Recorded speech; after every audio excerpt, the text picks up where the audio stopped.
जब भी कोई व्यक्ति गौतम बुद्ध के संघ में शामिल होता था तो बुद्ध उसे सबसे पहले शांत रहने के लिए कहते थे। ध्यान की अवस्था में जाने से पहले उस भिक्षु को शांत रहना सिखाया जाता था। आज के दौर में हर तरफ शोर ही शोर है। इसकी वजह से दिमाग में तनाव पैदा होना लाजमी है। ऐसे में अगर आप हर रोज कुछ देर मौन रहने का अभ्यास करते हैं तो इससे आपके तनाव पैदा होने वाले हार्मोन के लेवल में कमी आती है। इससे आपका दिमाग शांत होता है, गुस्सा नियंत्रित रहता है और तनाव बढ़ाने वाले हार्मोन्स का लेवल घटता है।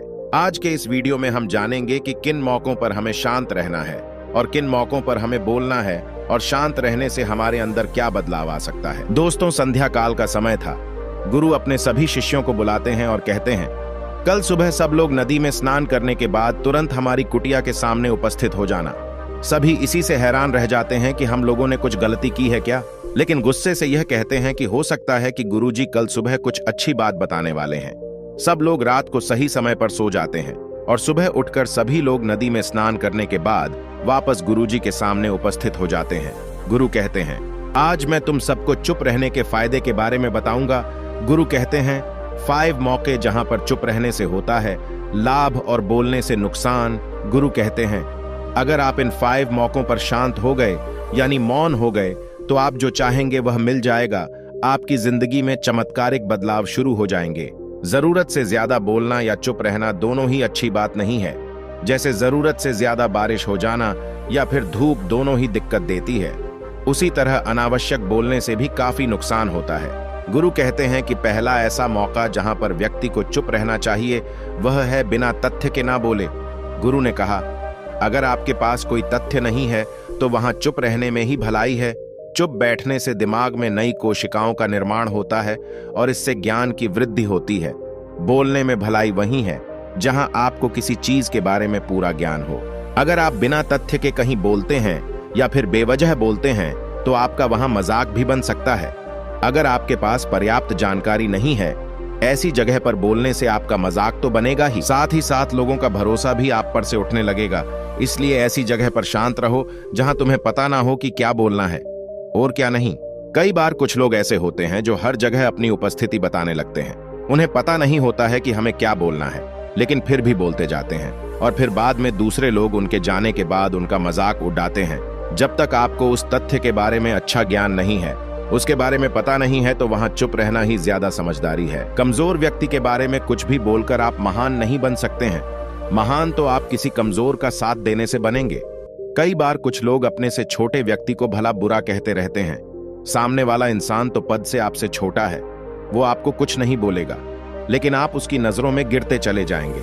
गुरु ने कहा, दूसरा ऐसा मौका जहां पर व्यक्ति को चुप रहना चाहिए वह है शब्दों से ना पहुंचे ठेस।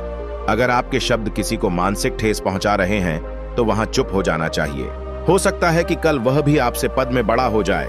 पद में आपसे जब वह बड़ा हो जाएगा तो आज जो रवैया आपका उसके साथ है, आने वाले समय में वह भी आपके साथ वही करेगा। आप किसी को नीचा दिखाकर बड़े नहीं बन सकते हैं। बड़ा बनना है तो अपने से छोटे लोगों का इज्जत भी करना सीखे और साथ ही साथ बड़े लोगों का भी सम्मान करना चाहिए। लोगों को लगता है कि अगर वह अकड़ कर बोलेंगे और सामने वाले को नीचा गिराने की कोशिश करेंगे तो वह बड़े बन जाएंगे, तो यह उन सब की भूल है। बड़े होने की बजाय आप उनकी नजरों में गिरते चले जाएंगे। गुरु ने आगे कहा, इसलिए शिष्यों, तुम सब जब भी बोलना आदर भाव से बोलना ताकि तुम्हारी बात लोगों को अच्छी लगे। बोलने में भाई, बहन, माता, पिता, मित्र इत्यादि संबोधन शब्दों का इस्तेमाल जरूर करना।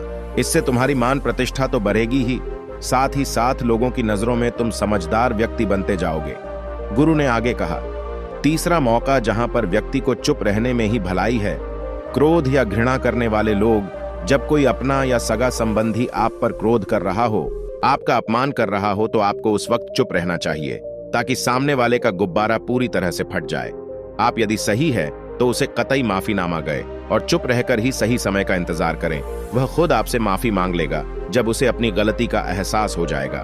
गुरु आगे कहते हैं कि अगर आपका कोई सगा संबंधी आप पर क्रोध कर रहा हो और आप उस समय शांत है तो यह आदर सम्मान देने की निशानी होती है। इससे ना कोई छोटा होता है और ना ही बड़ा। अगर आपको क्रोध आ रहा है तो आप या तो वहां से किसी का अनादर किए बिना चले जाए या फिर चुप रहे। क्रोध करने से आपके रिश्ते खराब होंगे। क्रोध करने से हमेशा क्रोध करने वाले व्यक्ति का ही बुरा होता है। गुरु आगे कहते हैं कि एक बार की बात है, एक सांप जंगल से भागते हुए किसी राजा के घर में पहुंच गया। लोगों ने छेड़खानी की तो वह बहुत ही गुस्सा हो गया, जिससे घर में जो तलवार पड़ी हुई थी उसी को लपेटकर कसने लगा और धीरे धीरे उसका पूरा शरीर कट गया। ठीक उसी प्रकार हमारा गुस्सा भी हमारे शरीर को तलवार की भांति काटता रहता है। गुस्सा ध्यान से खत्म होता है। प्रतिदिन अगर आप ध्यान की मुद्रा में बैठे हैं तो आपका गुस्सा आपके नियंत्रण में रहेगा। गुरु आगे कहते हैं कि या तो यह तरीका है कि आप प्रतिदिन ध्यान का अभ्यास करें। इससे आपके शरीर में जो हार्मोन्स गुस्से को बढ़ावा देते हैं सब तुम्हारे नियंत्रण में रहेंगे, जिससे तुम्हारा शरीर गुस्से पर आसानी से काबू पा लेगा। लेकिन एक तरीका यह भी है कि जब भी आपको गुस्सा आए तो आप यह समझने का प्रयास करो कि क्या मेरा गुस्सा जायज है या नहीं, हमें वहां पर बोलना चाहिए कि नहीं। जब आप खुद इस बात का आकलन लगा पाएंगे तो आपको खुद पता चल जाएगा कि हमें गुस्सा करना चाहिए या नहीं। फिर भी आपको गुस्सा आ रहा है तो आप वहां से हटने का प्रयास करें, वहां से दूर चले जाएं। धीरे धीरे समय के साथ आपका दिमाग शांत हो जाएगा, गुरु ने कहा। चौथा, ऐसा मौका जहां पर इंसान को बहुत ही समझदारी के साथ काम लेना चाहिए, वहां पर आपको चुप रहना ही चाहिए, जहां पर उस मुद्दे से आपका कोई संबंध ना हो। अगर आपका किसी मुद्दे से कोई संबंध ना हो तो वहां आपका चुप रहना बनता है। बिना किसी वजह अगर आप दूसरे के मुद्दे पर बोलेंगे तो यह आपके लिए अनिष्टकारी होगा। इसमें केवल आपका ही नुकसान है। जल्द ही आप किसी भी दो लोगों के बीच हो रहे विवाद में जल्दी अपनी टांग न डालें। अगर सामने वाला आपको बुला रहा है अपना झगड़ा शांत करवाने के लिए तो ही आप वहां पर जाए। किसी की व्यक्तिगत जिंदगी में दखल अंदाजी नहीं देनी चाहिए। जब तक कि वह व्यक्ति आपको नहीं बुलाता है, उनके झगड़े शांत करने के लिए कुछ लोग उनके झगड़े में कूद पड़ते हैं। इससे उनके मान सम्मान मर्यादा पर लोग उंगली उठाने लगते हैं। गुरु कहते हैं कि पांचवां ऐसा मौका जहां पर व्यक्ति को बहुत ही समझदारी के साथ चुप रहना चाहिए। आपके शब्दों से किसी मित्र को हानि न पहुंचे। आपके शब्द सामने वाले के परिवार या मित्रों की प्रतिष्ठा के बारे में बुरी झलक दिखा रहे हैं तो आपको चुप रहना चाहिए। किसी के परिवार या फिर मित्र के बारे में बुरा बोलने से केवल आप ही बुरे बनेंगे। जो चीज आसानी से खत्म की जा सकती है उसे अपने शब्दों से बड़ा न करें। बिना चिल्लाए बात करने का प्रयास करते रहना चाहिए। अगर आप बिना चिल्लाए कोई बात नहीं कह सकते तो आपका चुप रहने में ही भलाई है। किसी पर चिल्लाने से आपके व्यवहार के बारे में पता चलता है। ज्यादा बोलने से चीजें हमेशा खराब ही होती हैं। कई बार कुछ रिश्ते ज्यादा तेज बोलने की वजह से टूट जाते हैं। इसलिए अपनी आवाज में मीठापन लाएं। आपके शब्दों से किसी दोस्त मित्र को हानि नहीं पहुंचनी चाहिए। आपके शब्दों से किसी का अनादर ना हो। मजाक को भी हमेशा शब्दों के मायने में ही रखें। जहां किसी को शब्दों से चोट लगे वहां चुप हो जाएं। ज्यादा बोलने से हमेशा नुकसान ही होता है। किसी और की प्रतिष्ठा को अपने शब्दों के माध्यम से उसे हानि नहीं पहुंचानी चाहिए। यदि आपके शब्दों से किसी और की प्रतिष्ठा को ठेस पहुंच रही है तो वहां आपको चुप हो जाना चाहिए। जब कोई व्यक्ति आपके सामने नहीं है तो आप उस व्यक्ति के बारे में बुरे शब्द किसी तीसरे व्यक्ति के सामने न बोलें। दोस्तों, आपने आज की इस वीडियो से क्या सीखा है वह मुझे आप कमेंट में बता सकते हैं। इसी के साथ उम्मीद है कि आज की वीडियो पसंद आई हो तो इस वीडियो को शेयर करें और चैनल पर नए हो तो चैनल को सब्सक्राइब जरूर करें। मिलते हैं किसी नई वीडियो के साथ। तब तक आप अपना ख्याल रखना। धन्यवाद।